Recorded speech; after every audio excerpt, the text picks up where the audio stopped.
Welcome to Spiritual Psychology. My name is Renee McKenna, and I bring my 30-plus years as a recovering addict and ex-crazy person turned therapist and shamanic healer to bring you snackable teachings on spirituality, psychology, and all things personal growth. And I want to invite you to what I know is going to be a really special and nourishing, dynamic space to help you on your personal growth path. I'm going to launch my new open door growth community on Patreon, June 9th and 10th, 2024. It's going to be a really compassionate and dynamic space to connect with other like-minded people around the world. I'm going to have all kinds of free content, offering groups, workshops, and lots of opportunities to make genuine connections with others. There'll be both free and paid options, and I'm super excited to actually get to know some of you on a personal basis. So click the link in the show notes to Patreon. It will give you more information. And if it's after June 10th, it'll be live and you can join. And I hope you will, because if you like this podcast, you already have a lot in common with me and many other people. And I'm going to create a space where we can all come together to share and grow, learn and connect in a truly supportive space. And today I want to talk about devotion. And I recently went to a Catholic high school graduation at this beautiful Catholic church in Manhattan. And part of the festivities for the week was a mass for the students. I hadn't been to mass in a really long time. And I really love the ritual of mass, taking communion as an aspect of ingesting divine energy into our body. The sage that clears and sets the space, candles, imagery of Mary everywhere. Because there's very few places where the divine feminine is so clearly represented. In fact, this particular church, St. Ignatius of Loyola over on the Upper East Side at 83rd and Park in Manhattan, has a very rare aspect of the divine feminine known as the Black Madonna. I'll probably do a podcast on that at some time. I did a study of the Black Madonna when I was considering going to divinity school, and I was taking a bunch of classes at the Berkeley Theological Union. And the Black Madonna is this really beautiful and interesting blending of the imagery of Mary, but she's done in black or very dark stone, which calls the energy of the Earth Mother Gaia, the more primal representations of the divine feminine that predated Christianity. And the Black Madonna can be found in various regions, primarily in Europe and Eastern Europe, although certainly the divine feminine in her black aspects, her darker skinned form, is prevalent throughout Egypt and Africa. And St. Ignatius of Loyola, who's the founder of the Jesuits, had a significant spiritual encounter with the Black Madonna at Montserrat in France that played a really crucial role in his religious transformation.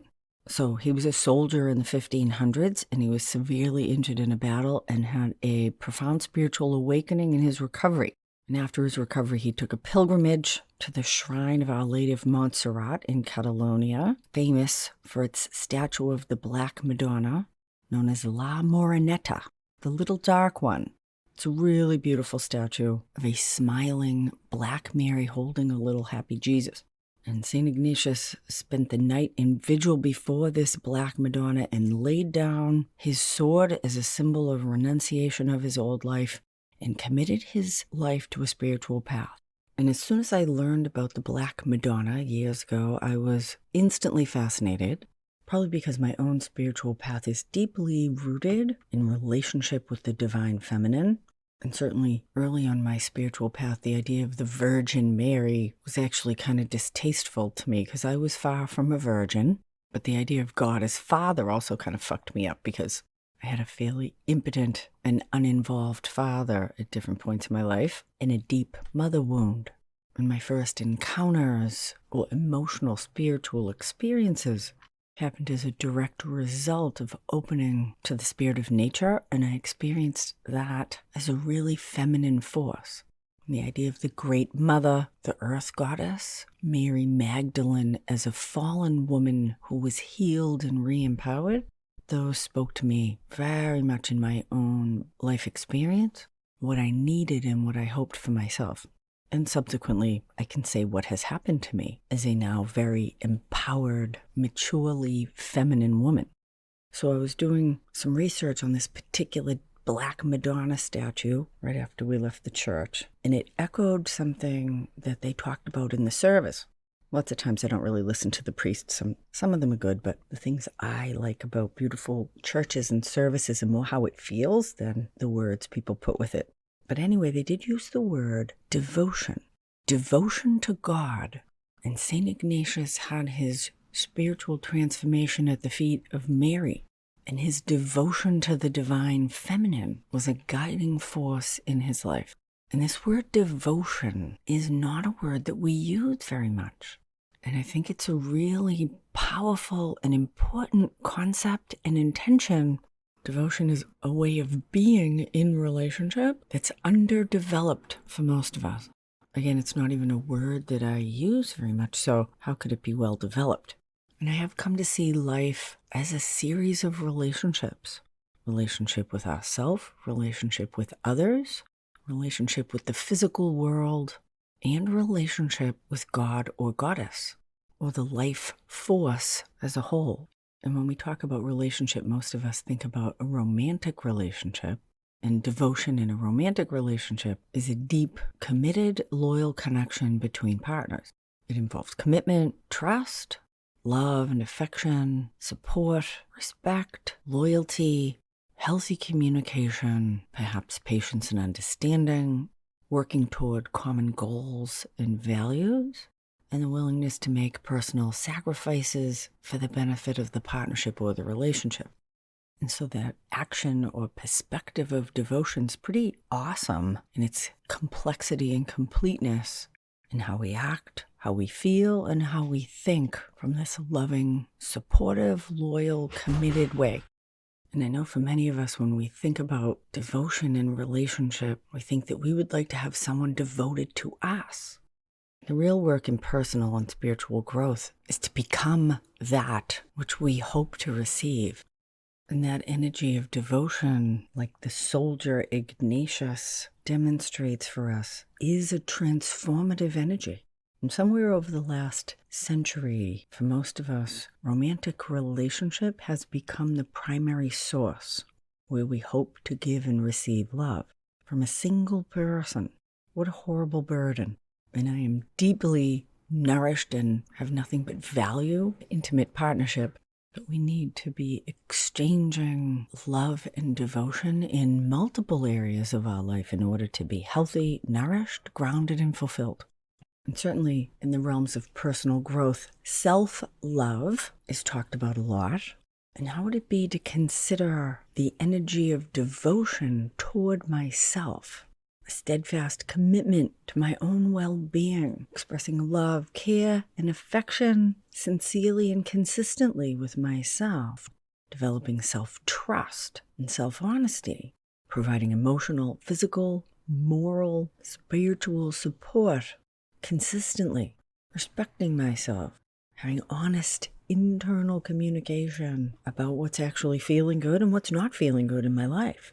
In fact, if you want to make one major change in your life, pay attention to what feels good and what doesn't feel good, and stop doing things that don't feel good and do things that do feel good.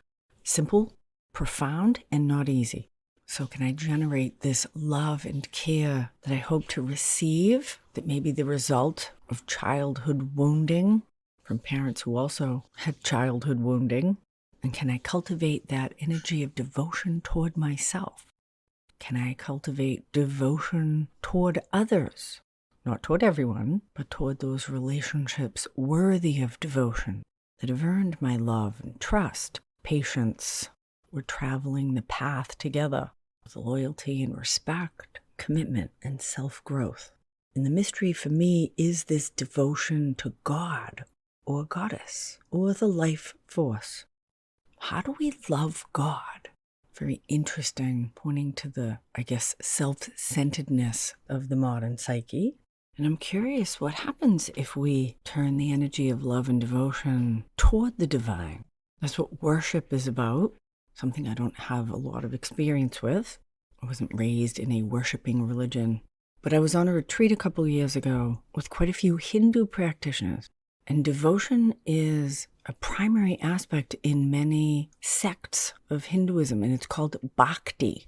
And it's when you have a deeply personal, emotional connection to a chosen deity. It's considered one of the key paths to spiritual growth and liberation.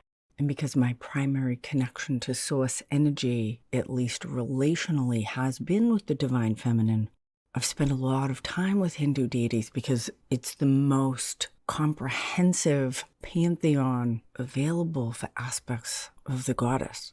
I do consider myself a daughter of Kali, but over time I have also become a daughter of Mary.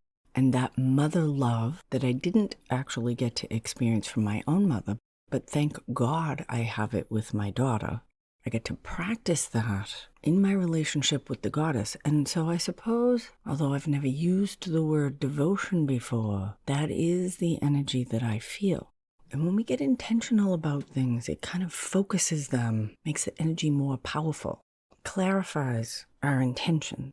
And one of the reasons I love to work shamanically is because we're taking aspects of transpersonal and we're personalizing them, allowing God and the goddess to take form through spirit guides, elements of nature, ancestors, and religious figures or angelic beings. And it is in relationship that we are transformed. So it's been very, very helpful to me to develop a personal relationship with God and the goddess. And that could be a friend relationship, a child or parent relationship, or a relationship of the beloved. In many Catholic traditions, nuns consider themselves as marrying Christ. Sort of consider divine source as our lover. Because of the terrific sexual repression of the Judeo-Christian traditions, the idea of God as a lover may even seem taboo, but I think it's really important to open up this energy again that we focus on one person in an intimate partnership who could never fulfill all of our needs. And what about if we bring that energy into this triad of all the ways that we relate? Relationship with ourselves, relationship with others, and relationship with God. And again, cultivating, nurturing, growing this energy of love and adoration, healthy service for mutual benefit, deep honesty, emotional availability, loyalty, and I would add joy and playfulness into all of these areas of our life, including our spirituality. What if God or the goddess benefits just like our partners or ourself benefit from these really beautiful, nourishing qualities or acts of devotion? So I encourage you to consider this concept of devotion in your own life as an energy, an attitude, an action. Who are you devoted to? A lover, family member, pet? You devoted to your garden, your work? Or has that energy become corrupted? Are you devoted to a TV show, to an addiction, or a compulsion? Do you aim your devotion towards someone unworthy or a destructive dynamic that's actually limiting or depleting? Devotion should elevate, inform, fulfill, and nourish us. And that's part of our devotion to ourselves, is to be honest about what feels good and what actually doesn't feel good, or what is good for us or harmful for us in the long run. And what does it mean to be devoted to the larger consciousness system? Are we devoted to the earth? Do we give her our worry and fear, or do we give her our love, care, and gratitude? We might be devoted to a cause of serving others. There are many, many places we can be devoted. So I encourage you to consider cultivating devotion in your life. And I'd love to hear your thoughts and comments about that. Thank you so much for listening. Again, click the link below to join my Patreon community. I really look forward to connecting with you on this personal growth path we're all on. And until then, blessings on your path. Until we meet again, this is Renee McKenna for Spiritual Psychology.